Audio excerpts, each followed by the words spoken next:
सूचना केवल हमारे विचार हैं, वित्तीय सलाह नहीं। निर्णय लेने से पहले खुद शोध करें। किसी भी लाभ या हानि के लिए हम उत्तरदायी नहीं हैं।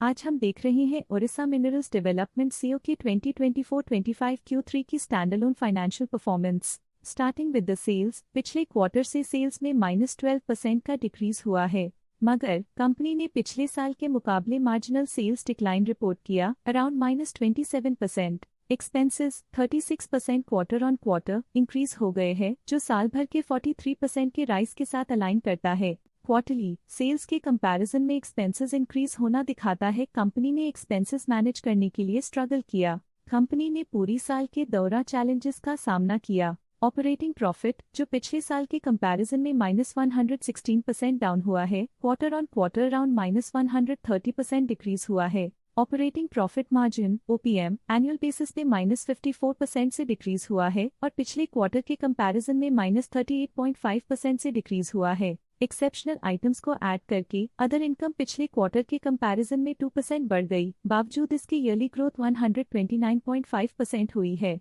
इंटरेस्ट एक्सपेंसेस पिछले क्वार्टर से 16% अप हुआ, लेकिन ईयर ओवर ईयर डिक्रीज -13.5% हुआ है। डिप्रिशिएशन कॉस्ट में 0% का क्लाइम देखने को मिला और ईयरली बेसिस पे -81% का डिक्रीज देखा गया। Profit before tax annually -462% decrease हुआ, लेकिन प्रोसीडिंग क्वार्टर से -806% डिक्रीज हुआ है। इस साल कंपनी ने 0% टैक्स पे किया और क्वार्टरली कंपनी ने -11% टैक्स पे किया है। नेट प्रॉफिट ने ईयर ऑन ईयर -423% का डिक्लाइन दिखाया, लेकिन लास्ट क्वार्टर से -1048% का कंट्रैक्शन हुआ है। इस क्वार्टर के दौरान कंपनी का परफॉर्मेंस इतना अच्छा नहीं रहा।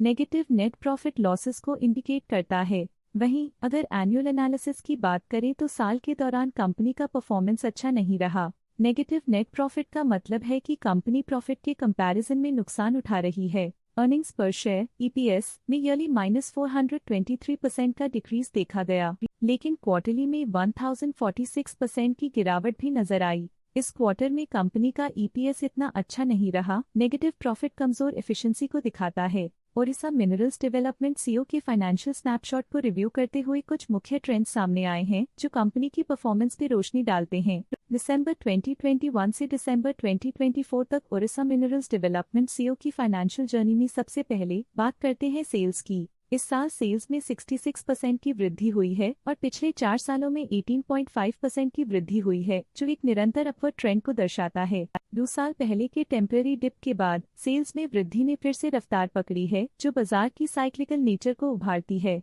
अब बात करते हैं एक्सपेंसेस की। इस साल एक्सपेंसेस 33% बढ़े हैं और 4 सालों में 32.5% का इजाफा हुआ है। इस साल सेल्स में एक्सपेंसेस के मुकाबले ज्यादा वृद्धि हुई है, जो अच्छी प्रॉफिटेबिलिटी को दर्शाता है। इस साल ऑपरेटिंग प्रॉफिट में 908.5% की बढ़ोतरी हुई और पिछले 4 सालों में -13% की गिरावट हुई है। एक टेम्पररी गिरावट के बाद ऑपरेटिंग प्रॉफिट ने लगातार दूसरे साल वृद्धि को बनाए रखा है, जो बिजनेस ऑपरेशंस में साइक्लिकल अपटर्न को दर्शाता है। नेट प्रॉफिट का सफर ऊपर की ओर चल पड़ा है। इस साल 144.5% की चढ़ाई के साथ पिछले 4 सालों में 125.5% की शानदार वृद्धि हुई है। एक अस्थायी गिरावट के बाद लगातार दूसरे साल नेट प्रॉफिट में वृद्धि हुई है, जो फाइनेंशियल लैंडस्केप में साइक्लिकल रिकवरी को दर्शाता है। इस साल EPS में 145% की वृद्धि हुई, हालांकि पिछले 4 सालों में -31.5% की गिरावट देखी गई है। एक अस्थायी सेटबैक के बाद EPS ने लगातार दूसरे साल अपनी अपवर्ड ट्रैजेक्टरी को जारी रखा है, जो कंपनी की वॉलेटाइल मार्केट्स में अडेप्टेबिलिटी को दर्शाता है।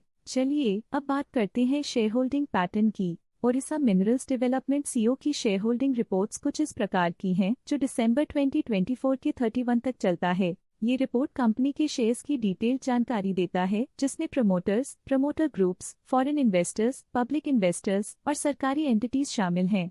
पब्लिक हेल्थ शेयर्स का परसेंटेज 2024 के सितंबर में 37.06% से 2024 के दिसंबर में 36.98% तक डिक्रीज हो गया। इस डिक्रीज से साफ है कि इस टाइम पीरियड में कंपनी में पब्लिक का हिस्सा डिक्रीज हुआ है। DII डोमेस्टिक इंस्टीट्यूशनल इन्वेस्टर्स ने अपना शेयर होल्डिंग सितंबर 2024 में 11.03% से दिसंबर 2024 में 11.06% तक इंक्रीज किया। ये बताता है कि डोमेस्टिक इंस्टीट्यूशंस ने कंपनी में अपना इंटरेस्ट 0.03% तक इंक्रीज किया है। FII, फॉरेन इंस्टीट्यूशनल इन्वेस्टर्स ने अपना शेयर होल्डिंग सितंबर 2024 में 1.9% से दिसंबर 2024 में 1.95% तक इंक्रीज किया। ये बताता है कि फॉरेन इंस्टीट्यूशंस ने कंपनी में अपना इंटरेस्ट 0.05% तक इंक्रीज किया है। ये था कंपनी का करंट शेयर होल्डिंग पैटर्न। आज के लिए फाइनेंशियल सेक्टर में इतना ही। देखने के लिए धन्यवाद। स्टॉक लेटेस्ट न्यूज अपडेट के लिए चैनल को सब्सक्राइब करें और वीडियो को लाइक एंड शेयर करें।